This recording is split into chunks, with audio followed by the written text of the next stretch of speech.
certinha, 33 minutos no Rio de Janeiro. Alô? Oi, Posso falar? Fala comigo. Oi, posso falar? Pois é, né? E o pessoal está preocupado, muita gente tem mandado e-mail para cá com essa situação de crise mundial. A crise que aparentemente tem ocorrido na Europa e também tem ocorrido nos Estados Unidos. E eu, mais uma vez, como sempre acontece nas quartas-feiras, tenho a presença dele, que é doutor em economia e é nosso colaborador, o doutor Rubens Teixeira. Bom dia, doutor Rubens. Bom dia, Fernando Sérgio. Bom dia aos ouvintes da Super Rádio Tupi. Perfeito. Doutor Rubens, seja bem-vindo.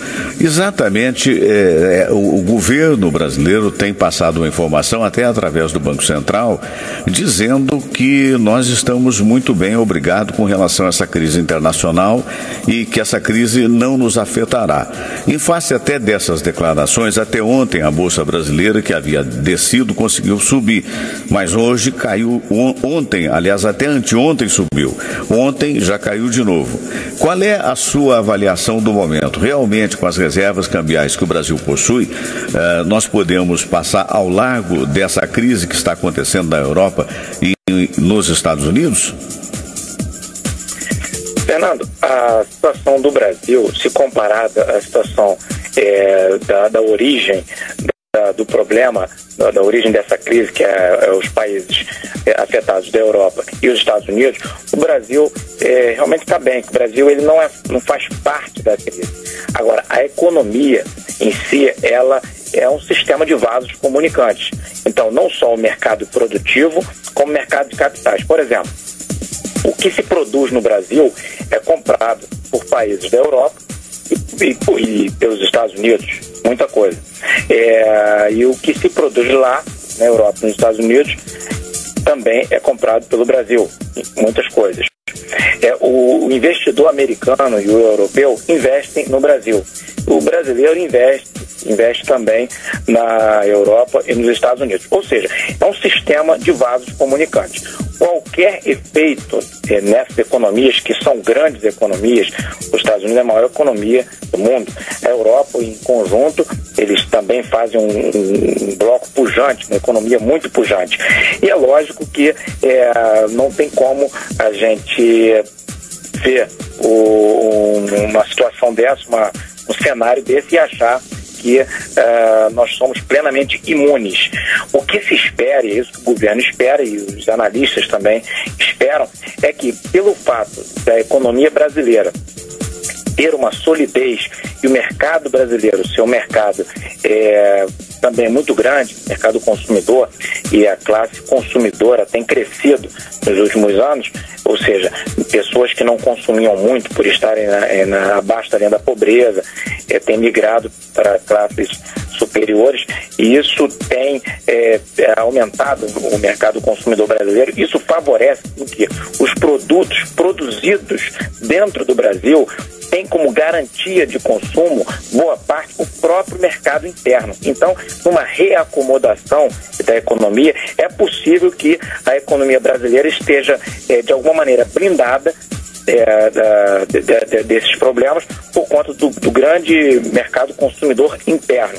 Por outro lado, embora o Brasil ainda tenha alguns problemas, algumas dificuldades a serem vencidas, estão sendo vencidas, que é a taxa de juros elevada, que a inflação ainda um pouco alta e coisas dessa natureza, ainda assim, todos esses problemas já existentes estão sob controle. O Brasil não tem problema com a sua dívida pública, muito pelo contrário, nós temos melhorado nos últimos anos a performance da nossa dívida e a nossa economia tem demonstrado sinais de solidez, inclusive de crescimento. Então, visto esta situação, embora exista o risco de, por conta do vizinho estar afetado e o vizinho compra e vende para mim, né? Eu também sofri algum efeito sobre a minha economia, mas existe essa expectativa desse efeito não ser um efeito relevante. Até porque, se você observar bem, o que se espera aí por conta dessa crise, que ainda ela não é uma crise sistêmica, vamos dizer assim, mas é uma crise localizada fortemente nos Estados Unidos e Europa, E espera-se que um dos efeitos que aconteça é alguma deflação, algum sinal de recessão na economia internacional.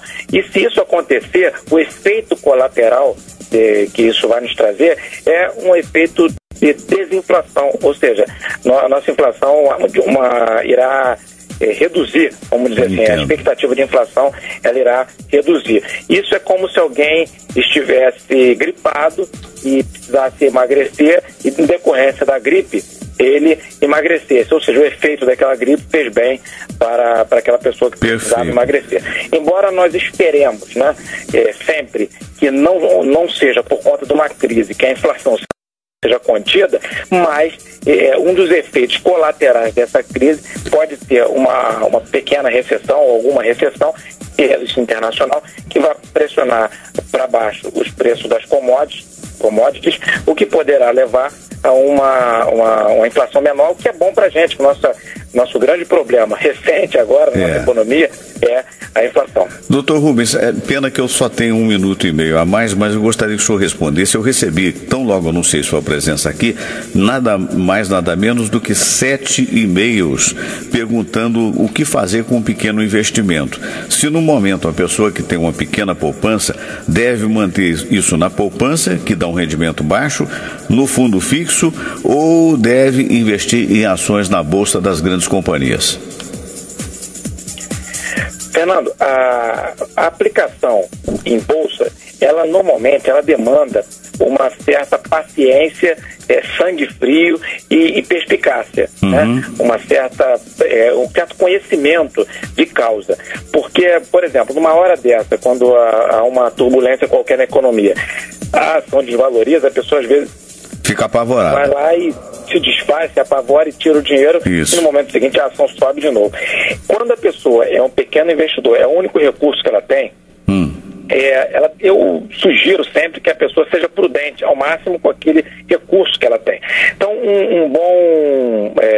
uma boa aplicação que dá uma rentabilidade bastante razoável se comparada aí à poupança, costuma ser os fundos de renda fixa. Não são rendimentos assim muito elevados, mas normalmente um pouco melhor do que a poupança e são seguros também, porque eles são fundamentados basicamente em títulos da dívida pública brasileira, que são títulos seguros. Então, quer dizer, a minha sugestão seria para fundo de renda fixa e para a poupança.